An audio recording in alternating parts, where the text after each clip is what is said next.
EVM విధ్వంసం ద్వారా పిన్నెల్లి రామకృష్ణారెడ్డి చేసిన నీచమైన పనికి శాసనసభ్యులు తలదించుకోవాల్సిన పరిస్థితి. ఈసీ తక్షణమే స్పందించి కఠిన చర్యలు తీసుకోవాలని కోరుతున్నాను. పిన్నెల్లిని తక్షణమే శాసనసభ్యుడిగా అనర్హత వేసి అరెస్ట్ చేయాలి. తెలుగుదేశం సీనియర్ నాయకులు మాజీ శాసనసభ్యులు ఎరపతినేని శ్రీనివాసరావు డిమాండ్.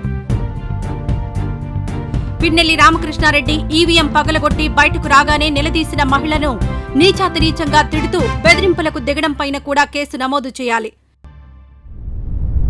మహిళలకు మరియు పిన్నెల్లి గూండాల చేతిలో దెబ్బలు తిని తీవ్ర గాయాల పాలైన నంబూరి శేషగిరిరావుకు భద్రత కల్పించాలి.